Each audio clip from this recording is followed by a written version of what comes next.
Greetings and salutations, loyal viewers of this channel. My name is Sean, and today we got to talk about this grand opening of a high-rise with really expensive apartments in Los Angeles for the Skid Row community in order to get the homeless people off the streets, because it's absolutely ridiculous. The time that it took to build this is insane, and again, the cost per unit, absurd in every possible way. Now, we're going to get into this. We're going to talk about this. But before we do, thank you to everyone who signed up over on actualjusticewarrior.com/join. Give me the money.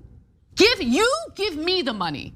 Okay? Happening today, a grand opening for a high-rise homeless shelter featuring apartments with skyline views, a gym, even a cafe. Now look, I want to make something clear for everybody out there in the audience, and for those of you who are not even out there in the audience. I don't hate homeless people, despite what people will say on the internet.com whenever you criticize any of these government programs. I got nothing against them as long as they're not causing additional problems. But the state of California just built up a high-rise in Skid Row with skyline views, its own cafe, a gym in it for the homeless people. And again, when you hear how much these apartments cost, when you hear the amount of money that was put in per unit, it's going to blow you away. We're going to show you what $165 million will get you. It's considered affordable housing, but the cost to build this type of a project, it still adds up. Each unit costs nearly $600,000, and it's being funded by taxpayers. Okay. So right there, you just got a bit of a taste of the numbers. First and foremost, $165 million to build this high-rise. And this high-rise is not for luxury Angelinos. It's not for middle-class Angelinos. This is what the government spent based on a prop that they voted in 2016, Prop HHH, which means it took 8 years to spend $165 million on this property. Now, you guys probably already know this, but I feel like I have the need to say it. The Empire State Building was built in under a year. At that point in time,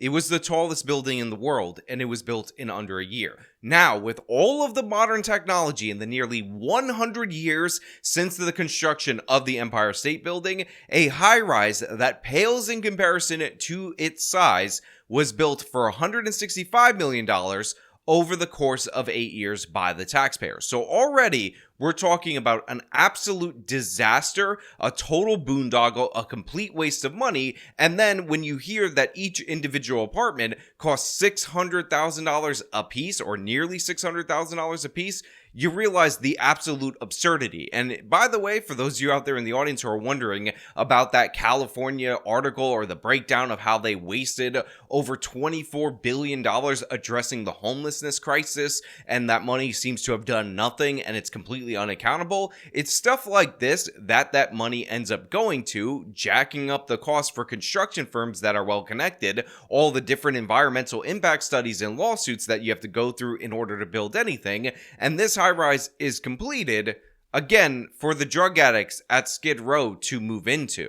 Take a look at the images here. There are 278 units in this 19-story development known as the Weingart Tower. It's intended to help people currently without shelter on Skid Row. This will be LA's largest permanent supportive housing project. Now look, 278 rooms is nothing to sneeze at. Under normal circumstances, if a developer were to put that up, that's going to house a lot of people. But remember, this cost $165 million.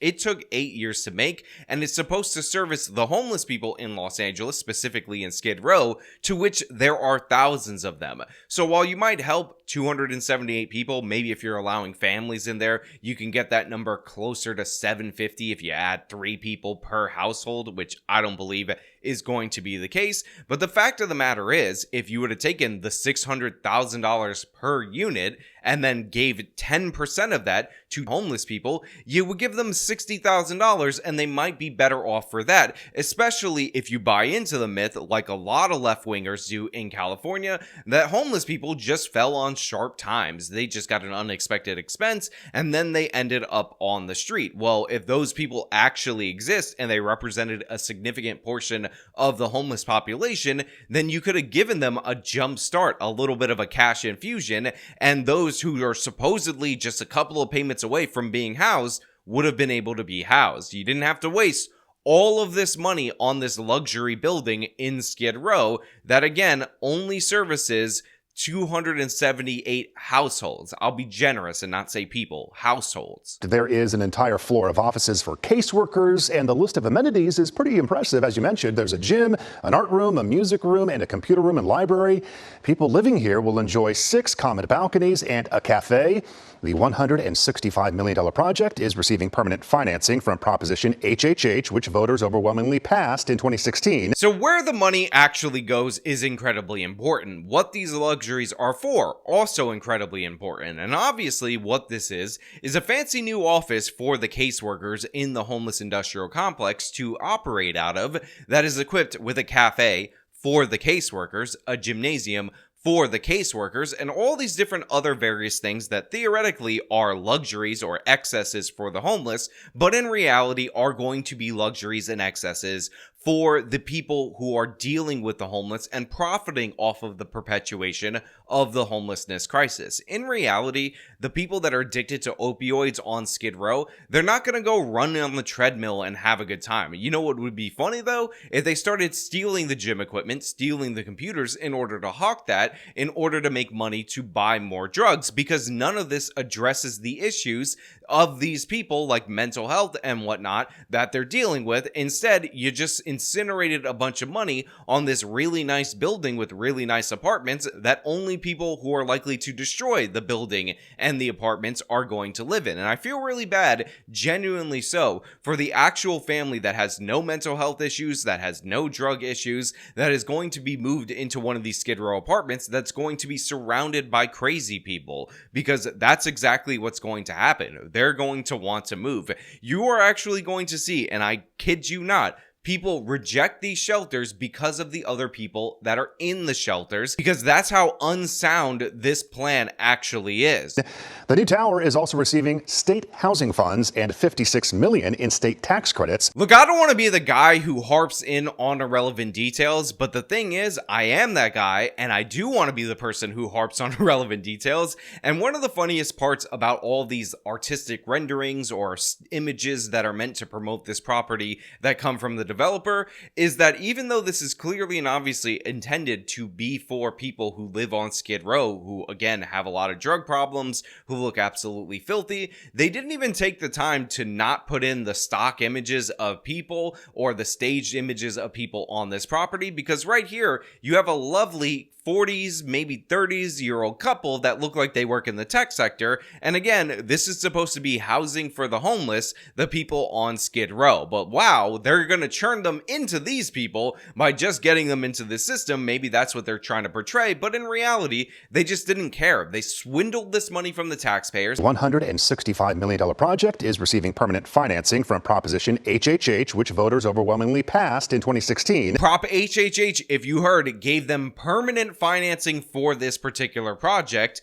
and over the course of 8 years, California construction firms and all these different various groups were able to suck up all that money. And guess what? The drain is not over. They are going to have to pay through the nose to maintain these buildings. I got a fiance who works in commercial real estate. We have this program where you have these affordable units mixed in with the regular ordinary units, and developers have to set aside these units in order to build more luxury units. And guess what ends up happening? The people that move in, especially at the really low rents, and by the way, these people are not supposed to be as proportional as drug users as the people on Skid Row, absolutely destroy and obliterate the place and cause all these different maintenance problems for the people who own these buildings. Well, guess what? That's going to be increased tenfold right here, because each and every one of these tenants is supposedly going to be one of these people. Now, one of my favorite things that will likely occur as a result of this is that some of the people on Skid Row that get into these apartments, some of the homeless that actually just want to be on the streets,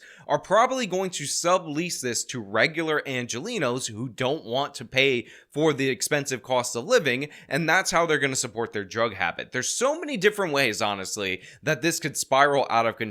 I cannot wait for the taxpayers of Los Angeles to regret each and every ballot that they issued in favor of this. The grand opening set for later this morning. Several elected officials are going to be there, including Los Angeles Mayor Karen Bass. Now, of course, all the politicians are going to be there for the ribbon cutting ceremony, because the ribbon cutting ceremony is the most fun part for the politicians. They're not going to be there for the fun of all the crime and all the problems that this is going to cause. But this guy says, oh, this is just the beginning, because there's another tower on the way. It says it's a year away, but it's under construction right now, and I can't wait to see how much that will cost. And guys, this is really just the beginning. There's more planned. Another tower more than a year away, but it's under construction. Now look, we've covered a lot of different projects like this out of the state of California. Another one of these buildings actually had the units balloon to over $800,000 in costs, but that one hasn't opened. But based on the way that they're using the resources of the taxpayer, this is not a solution. $165 million in order to house, again, the families maybe of 278 people. This won't help anything. It's not going to create anything positive long term, because they're not addressing the actual issues that these people are dealing with. Also, there's all these extra rights and extra protections for people who are homeless, want to remain homeless in the state of California, in the entire West Coast, actually, that comes from the Ninth Circuit. And until the Supreme Court overturns that, they're kind of hamstrung in what they can do, not to mention all the additional things passed at the local level and the state level in order to aid the homelessness crisis, or aid the homeless people in making it a crisis in Los Angeles and in California as a whole. But I wanted you to see it. I wanted you to see how beautiful this building is, that only the people who do problems in our society are allowed to have access to, and of course the social workers who get a high-tech, comfortable, Google-like office space for themselves, so that you guys can react to it. Now, as usual, if you like the video, show them by leaving a like, subscribe for more content, follow me on the social media, support me via the support links in the description of this video. This has been me talking about the new Skid Row housing. Till next time.